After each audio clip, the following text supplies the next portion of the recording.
जय हिंद स्टूडेंट्स। आज हम लोग क्लास 10 ये सोशल एंड पॉलिटिकल लाइफ के चैप्टर में फर्स्ट में पावर शेयरिंग के पार्ट 2 को देखने जा रहे हैं। इसमें हमें majoritarianism in Sri Lanka, accommodation in Belgium, why power sharing is desirable and खलील डायलेमा देखना है। तो पहले पार्ट 1 के बिंदुओं को रिकैप करते हैं। इसमें हमने देखा पावर शेयरिंग क्या है। एक्चुअली यहाँ पे पावर शेयरिंग का मतलब पॉलिटिकल पावर से है, न कि मसल पावर और इकोनॉमिक पावर की बात है। उसके बाद हमने देखा दो कंट्री बेल्जियम और श्रीलंका का एग्जाम्पल, जिसमें ये कंट्री हालांकि छोटी छोटी हैं, लेकिन इनका पॉपुलेशन कंपोजिशन या फिर यूँ कहें कि इतनी कंपोजिशन जो है डिफरेंट ग्रुप्स से बना हुआ है, इसलिए जटिल है। और इसी जटिलता के कारण यहाँ पे पावर शेयरिंग का डिस्ट्रीब्यूशन इक्वली नहीं दिखने के कारण डिफरेंट पॉलिटिकल ग्रुप्स या इतने ग्रुप्स में समस्याएं क्रिएट हो गई हैं। इसी सीक्वेंस में अब हम देखते हैं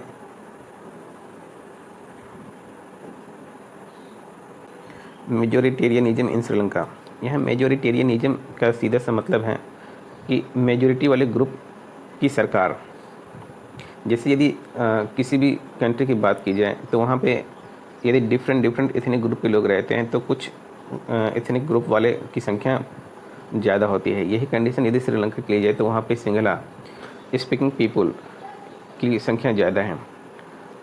तो 1948 में श्रीलंका को एक इंडिपेंडेंट कंट्री बनने के बाद वहाँ सिंगला डोमिनेंट ग्रुप जो हैं वो अपने फेवर में सारे रूल्स एंड रेगुलेशन बनाते चले जा रहे हैं, जिसमें हम देखते हैं कि in year 1956 Sinhala was recognised at the only official language of Sri Lanka by an act. और यहाँ पे 1956 में सिंगला को ऑफिशियल लैंग्वेज बना दिया जाता है। परिणाम तो क्या होता है कि दूसरे जो लैंग्वेज वाले लोग हैं उन्हें ऑटोमेटिकली जो है बैकवर्ड कंडीशन में या मार्जिनल कंडीशन में भेज दिया जाता है। उनके डेवलपमेंट के लिए प्रॉपरली कोई काम ऑफिशियली नहीं किया जा रहा है। अगला पॉइंट देखते हैं। The governments followed preferential politics and favour Singla applicants of university position and government jobs. ये सिंगल स्पीकिंग पीपल की जो कंडीशन ये है कि उन्हें यूनिवर्सिटी में, पॉलिटिक्स में या फिर गवर्नमेंट जॉब में सब जगह जो प्रेफरेंस दिया जाता है।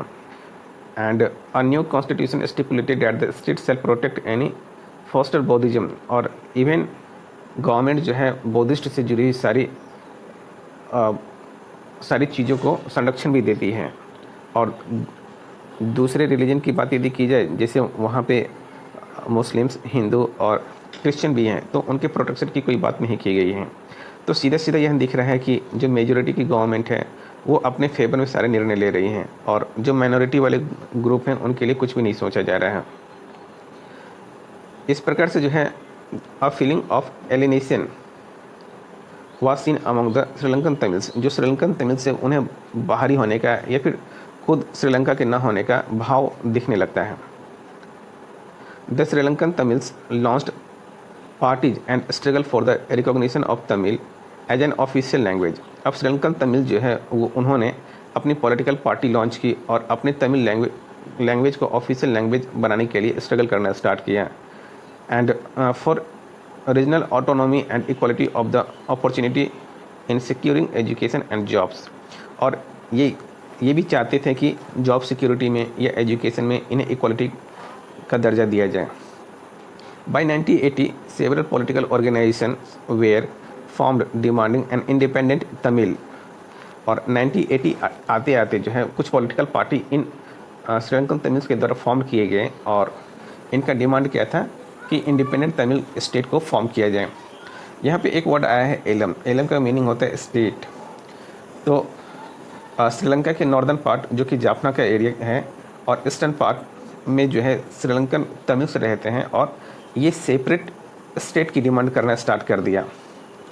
और इस प्रकार से देखते हैं कि in Sri Lanka the idea of majoritarianism crumbled the country in a civil war. इस प्रकार से देखते हैं कि श्रीलंका धीरे धीरे सिविल वॉर की ओर बढ़ गया। श्रीलंका का ये सिविल वॉर इतना ज़्यादा बढ़ता चला गया कि वहाँ पे कुछ भी डेवलपमेंट का काम प्रॉपरली होना संभव नहीं हो पा रहा था, स्पेशली नॉर्दर्न पार्ट और ईस्टर्न पार्ट में। एक्चुअली हमने एक नाम सुना है लिट्टे का। LTTE was a political group of Tamil people in Sri Lanka, यह श्रीलंका के तमिल ग्रुप का, तमिल स्पीकिंग पीपल का एक पॉलिटिकल पार्टी था जो अपने लिए इक्वलिटी की डिमांड करता था अदरवाइज, और बाद में आकर के ये अपने लिए सेपरेट स्टेट की डिमांड करना स्टार्ट कर दिया। इस प्रकार हमने देखा कि मेजॉरिटी ग्रुप को सपोर्ट करने से श्रीलंका में सिविल वॉर की कंडीशन अराइज हो जाती है। आपको एग्जाम में मेजोरिटेरियनिज्म इन श्रीलंका से जुड़े हुए प्रश्न पूछे जाते हैं। सबसे पहले तो आपको मेजोरिटेरियनिज्म की मीनिंग पूछी जाएगी, परिभाषा पूछी जाएगी 1 मार्क्स में। इसके बाद इससे जुड़ी हुई दूसरे एस्पेक्ट्स भी 3 मार्क्स और 5 मार्क्स में पूछे जाते हैं। अब हम देखते हैं accommodation in Belgium. If we see the condition of Belgium, the Belgian leaders took the different part. They recognize the existence of regional differences and cultural diversity. जो बेल्जियम में डिफरेंट एथनिक ग्रुप के लोग रहते हैं, वहाँ के leaders ने ये रिकॉग्नाइज किया कि यहाँ इन सारे डिफरेंट ग्रुप्स के अपने अस्तित्व हैं और इनके जो डिमांड हैं उस पर ध्यान दिया जाना चाहिए। Between 1970 and 1993 they amended their constitution 4 times. इन्होंने अपने कॉन्स्टिट्यूशन को 4 टाइम्स अमेंडमेंट किया, 4 टाइम्स इसमें चेंजेस किए, so that to work out an arrangement that would enable everyone to live together within the same country, ताकि ये सारे लोग जो है एक साथ आराम से रहें। The arrangement they worked out is different from any other country and is very innovative। और इन्होंने जो काम किया एक दूसरे के साथ रहने के लिए, जो अमेंडमेंट किया, ये दूसरे कंट्री से एकदम अलग, बहुत ही इनोवेटिव तरीका ईजाद किया गया था। Here are some of the elements of Belgian model. अब बेल्जियन मॉडल में क्या क्या इम्प्लीमेंट किया गया उसे, उन बिंदुओं को हम देखते हैं। तो इसमें सबसे पहले हम देखते हैं constitution prescribed that the number of Dutch and French speaking minister shall be equal in the central government. Belgium में 2 लेवल के गवर्नमेंट बने। जो सेंट्रल लेवल वाले गवर्नमेंट हैं वहाँ पे इक्वल नंबर में जो है मिनिस्टर्स होंगे डच और फ्रेंच स्पीकिंग पीपल के। Some special law required the support of majority of member from the each linguistic group। कुछ स्पेशल लॉ भी बने जो एथनिक ग्रुप को सपोर्ट करने के लिए, डिफरेंट एथनिक ग्रुप को सपोर्ट करने के लिए जरूरत है। Just no single community can make decision unilaterally. अब कोई एक पर्टिकुलर कम्युनिटी के लोग अकेले ही डिसीजन लेने के लिए इंडिपेंडेंट नहीं थे। Many powers of the central government have been given to state government of the 2 regions of the country। अब जो दूसरे लेवल वाली गवर्नमेंट थे, स्टेट गवर्नमेंट, उन्हें भी बहुत सारे पावर्स दे दिए गए थे सेंट्रल गवर्नमेंट के। The state government are not subordinate of the central government. और स्टेट गवर्नमेंट जो था वो सेंट्रल गवर्नमेंट का सब ऑर्डिनेट था, अपितु यह इंडिपेंडेंटली काम करता था। जैसे इंडिया में क्या है, सेंट्रल गवर्नमेंट अलग काम करती है, स्टेट गवर्नमेंट अलग काम करता है। इसी तरीके से बेल्जियम में भी जो है स्टेट गवर्नमेंट अलग काम कर रही थी और सेंट्रल गवर्नमेंट अलग काम कर रहे थे, और दोनों को पावर दे दिया गया था ताकि पावर डिस्ट्रीब्यूशन में कोई क्लैश ना हो।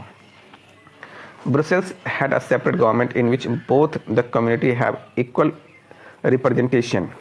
और जो ब्रुसेल्स है बेल्जियम की कैपिटल, वहाँ पे एक सेपरेट गवर्नमेंट का फॉर्मेशन किया गया जिसमें दोनों कम्युनिटी के रिप्रेजेंटेटिव्स इक्वल नंबर में थे। The French speaking people accepted equal representation in Brussels because the Dutch speaking community had accepted equal representation in the central government। यहाँ पे देखते हैं कि फ्रेंच स्पीकिंग पीपल जो है उन्होंने इक्वल रिप्रेजेंटेशन एक्सेप्ट किया ब्रसेल्स में, जबकि उनकी पॉपुलेशन जो है ब्रसेल्स में ज़्यादा है। 80% ब्रसेल्स की पॉपुलेशन जो है फ्रेंच स्पीकिंग पीपल की है। Instead of that they accepted equal number of representation of Dutch speaking people also because the Dutch speaking people also accepted equal representation in the central government of the French speaking people। तो दोनों आगे बढ़े अपने अपने area में जहाँ इनकी संख्या ज़्यादा थी वहाँ पर भी दूसरे ग्रुप को इन्होंने इक्वल रिप्रेजेंटेशन दिया, इसलिए जो है वहाँ की कंडीशन आराम से सॉल्व हो गई। अब क्या है, apart from the central and state government there is a third kind of government, this is community government. वहाँ पे कम्युनिटी गवर्नमेंट का भी फॉर्म किया गया है and is elected by the people belonging to one language community. अब जो different language के ग्रुप वाले लोग वहाँ थे वो अपने लैंग्वेज बेस पे भी लोकल लेवल की या कम्युनिटी लेवल पे गवर्नमेंट को इलेक्ट करने के लिए एलिजिबल थे। अब इसमें क्या हुआ, Dutch speaking people, French speaking people और जर्मन स्पीकिंग पीपल तीनों अपने अपने एरिया में अपने विश के अकॉर्डिंग अपने गवर्नमेंट को, कम्युनिटी गवर्नमेंट को इलेक्ट कर सकते थे। This government had the power regarding culture, education and language related issue. जो इनके इथनिक रिलेटेड इश्यूज थे, जैसे कि मान लो आप कल्चर है, एजुकेशन है या लैंग्वेज रिलेटेड इशू है, इन सारे चीज़ों को कंसिडर करने का काम कम्युनिटी गवर्नमेंट को दे दिया गया। You might find the Belgian model very complicated. It indeed is very complicated even for people living in Belgium. But these arrangements have worked well so far. हालांकि बेल्जियन मॉडल कॉम्प्लिकेटेड दिखता है, लेकिन अब तक इसने बहुत अच्छे तरीके से काम किया है, और यही कारण है कि यह वर्ल्ड में एक अपने तरीके का मॉडल प्रस्तुत करता है, और इसकी प्रशंसा जो है बहुत की जा रही है। यही कारण है कि ब्रुसेल्स आज बहुत सारी ऑर्गेनाइजेशन का हेडक्वार्टर भी बन रखा है, जैसे यूरोपियन यूनियन का हेडक्वार्टर ब्रसेल्स में है। अब आप देखोगे कि एक यहाँ एक्टिविटी दे रखा है जिसमें आपको न्यूज़पेपर रीड करके और क्लिप आपको रखने हैं साथ में 1 वीक तक। ये काम आप 4-5 स्टूडेंट्स मिलकर भी कर सकते हो, जिसमें आपको देखना है कि जो भी वर्ड्स जुड़ी हुई न्यूज़ है उसे रखना है, और फिर आपको क्लासीफाई करना है कि ये कॉन्फ्लिक्ट जो है उसका लोकेशन क्या है, या फिर इसका कॉज क्या है, और ये भी देखना कि ये कॉज क्या पावर शेयरिंग के अच्छे से डिस्ट्रीब्यूशन न होने के कारण हुआ है, और फिर देखना है कि क्या अच्छे से पावर शेयरिंग को डिस्ट्रीब्यूट कर दिया जाए तो इनमें से कौन कौन से डिस्प्यूट को रिजॉल्व किया जा सकता है। Then here we have to see the condition of Sri Lanka and Belgium both. In Belgium, we already saw the leaders of Belgian leaders. They consider the problems of minority people, and they made government accordingly. In case of Sri Lanka, majoritarian government did not see the problem of minority section there. तो श्रीलंका में क्या है, ultimately civil war वाली condition आ जा रही है। Now we have to see why power sharing is desirable. तो power sharing सही है या गलत है। We will see this one region in 2 aspects. One is prudential and another one is moral. तो सबसे पहले प्रूडेंशियल का मीनिंग देखते हैं कि क्या होता है। ये यहाँ दे रखा है आपको बुक में ही। प्रूडेंशियल बेस्ड ऑन प्रूडेंस और on careful calculation of gain and loss. राजनीतिक नफ़े नुकसान की कंडीशन को देख करके जब कोई निर्णय लिया जाता है तो उसे प्रूडेंशियल रीजन कहा जाता है, और जनरली ऐसा रीजन जो पॉलिटिक्स में है वो लिए जाते हैं कि जिससे ज़्यादा लॉस ना हो, लाभ हो। यदि बात की जाए मोरल रीजन की, तो डेमोक्रेसी या फिर यूँ कहें कि गवर्नमेंट को चलाने के लिए कुछ मोरल स्टेप्स लिए जाते हैं जिसको गवर्नमेंट के लिए अच्छा माना जाता है और लगता है कि ये सही है, तो ऐसे रीजन्स को मोरल रीजन्स के तहत रखते हैं। Hair C 2 different sets of region can be has given here for the power sharing. First one is power sharing is good because it helps to reduce the possibility of conflicts between the different social groups. Generally जहाँ पे अलग अलग social group के लोग रहते हैं वहाँ यदि पावर शेयरिंग को अच्छे से किया जाए तो उनके बीच के कॉन्फ्लिक्ट को कम किया जा सकता है, ख़त्म किया जा सकता है। Power sharing is good way to ensure the stability of political order. जो वहाँ पे पॉलिटिकल सिस्टम चलता है उसको भी स्टेबल करने में पावर शेयरिंग हेल्प करता है।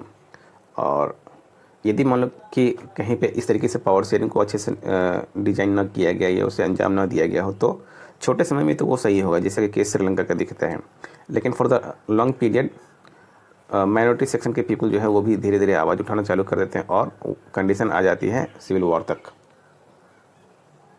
Now see here the second reason, second deeper reason why power sharing is good for the democracy. And we know India is a democratic country, and in democracy we know power should be given to all the people.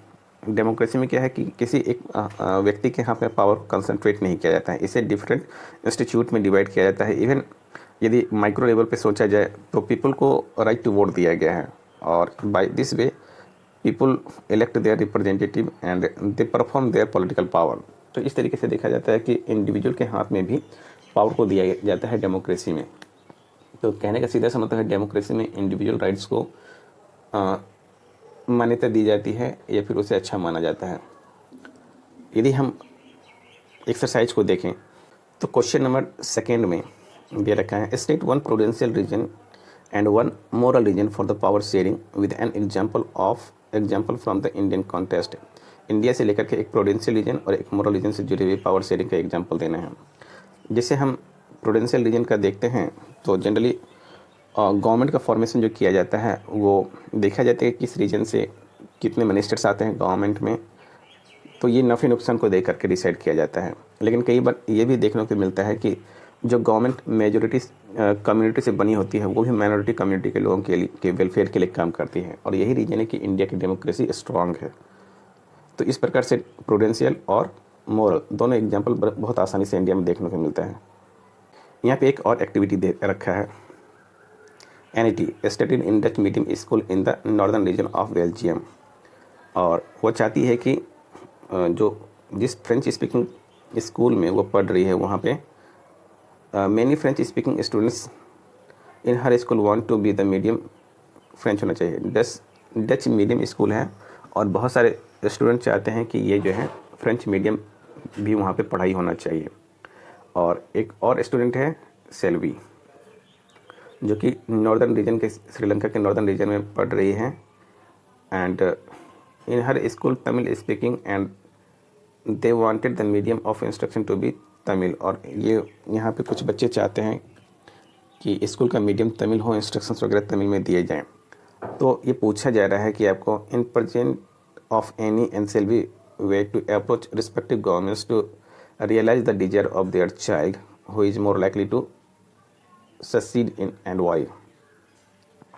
तो दोनों government में कौन सी ऐसी government आपको दिखती है जो बच्चों की विश पे ध्यान दे, श्रीलंकन और बेल्जियम।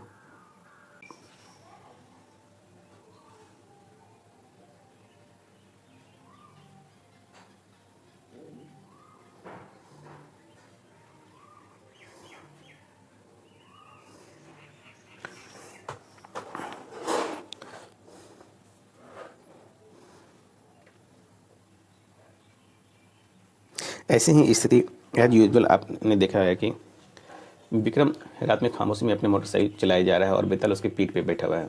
हमेशा की तरह इस बार भी यह सोचकर कि कहीं विक्रम को नींद ना आ जाए, बेताल कहानी सुनाना शुरू करता है, और यह कहानी जो है खलील से जुड़ी हुई है। खलील बेरूत शहर में रहते हैं और बेरूत लेबनान की कैपिटल है। तो पहले देखते हैं लेबनान है कहाँ पे।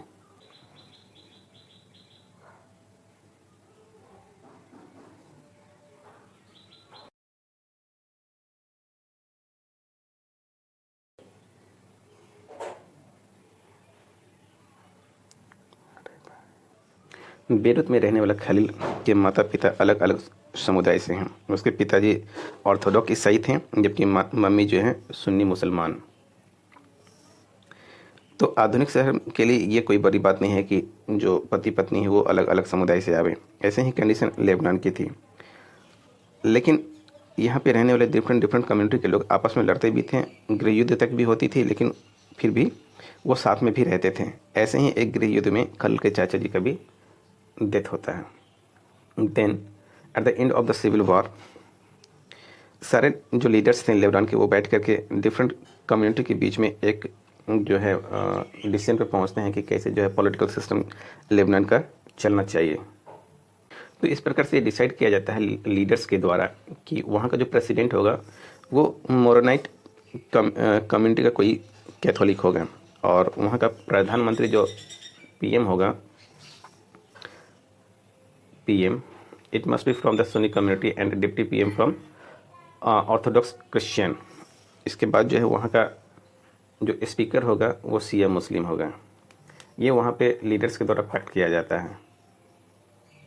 इस प्रकार ये पैक्ट के में ये भी डिसाइड किया जाता है कि कोई भी ईसाई जो है अब फ्रांस से संरक्षण की मांग नहीं करेगा, और मुस्लिम जो है जो नियर बाई सीरिया है वहाँ से एकीकरण की मांग नहीं करेगा। अब जब ईसाई और मुस्लिम के बीच ये समझौता हुआ तब दोनों की आबादी लगभग बराबर थी, और बाद में धीरे धीरे मुस्लिम हालांकि जनसंख्या हालांकि ज़्यादा हुई, लेकिन फिर भी दोनों समुदाय इसी कंडीशन के तहत जो है वहाँ पे गवर्नमेंट चला रहे हैं। अब खलील के मन में बड़ी गड़बड़ी लगती है कि ये लगता है कि यह जो पॉलिटिकल सिस्टम है वो बहुत बेकार है। एक्चुअली खलील जो है वो पॉपुलर पर्सन है और पॉलिटिकल एम्बिशन है उसका अपना, उसे लगता है कि कोई भी व्यक्ति जो इलेक्शन लड़ सकता हो और यदि वो जीते तो उसे वहाँ का प्रेसिडेंट बनाया जाना चाहिए। But his elders who have seen the bloodless civil war, they don't think like that। उनको लगता है कि मौजूदा व्यवस्था ही शांतिपूर्ण चल रही है, तो ऐसे ही सिस्टम चलते रहना चाहिए।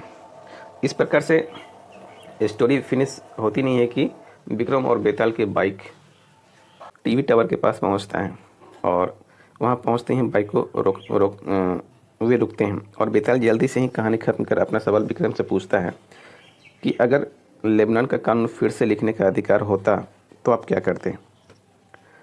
तो क्या पुरानी व्यवस्था को ही चलने देते या फिर कुछ नया करते? बेताल विक्रम और अपने बीच के हुए समझौतों को दोहराना नहीं भूलता है, और अगर आप दिमाग में स्पष्ट रूप से है तो फिर नहीं बताते तो आपकी मोटरसाइकिल जाम हो जाएगी। बेताल ने विक्रम के सामने यह कंडीशन रखी कि बताओगे नहीं तो मोटरसाइकिल क्या होगा, आगे बढ़ने वाली नहीं है। इस प्रकार से विक्रम और बेताल की कहानी के साथ साथ खलील की कहानी भी आगे बढ़ रही है। यदि यही कंडीशन स्टूडेंट्स आपके सामने रख दी जाए तो आप क्या करोगे? ये खलील का डायलेमा यहीं पे ख़त्म होता है। इस प्रकार से पार्ट 2 ओवर होता है। जय हिंद।